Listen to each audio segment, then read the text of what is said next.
సియోను జనులారా, ఉత్సహించి మీ దేవుడైన యెహోవా యందు సంతోషించుడి. తన నీతిని బట్టి ఆయన తొలకరి వర్షమును మీకు అనుగ్రహించును.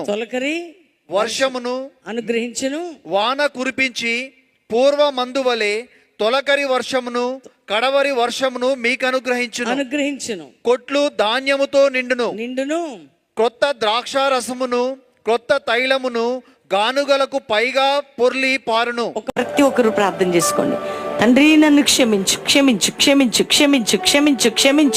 నా ప్రవర్తనని మార్చని ప్రార్థన చేసుకోండి. తండ్రి, ఎంతమంది బిడ్డలు ఈ వర్తమానం రిసీవ్ చేసుకొని వారిని వారు తగ్గించుకుని బలిపీఠాన్ని పట్టుకుంటున్నారు, వారి జీవితంలో అది స్థిరపడును గాక. వారి హృదయాల్లో నీ దీనత్వం, నీ ప్రేమని తగ్గింపు, ప్రవర్తించవలసిన విధానం వారి హృదయాల్లో స్థిరపడును గాక. గొప్పవారు కావాలి నీ బిడ్డలు, హెచ్చింపబడాలి నీ బిడ్డలు, ఉన్నతంగా వెళ్ళాలి నీ బిడ్డలు. అట్టి విధంగా ప్రతి బిడ్డని మీరు దర్శించి ఈ వర్తమాన అనేకులకు చేర్చి మహిమ పొందమని యేసు నామములో అడుగుచున్నాం తండ్రి, ఆమెన్.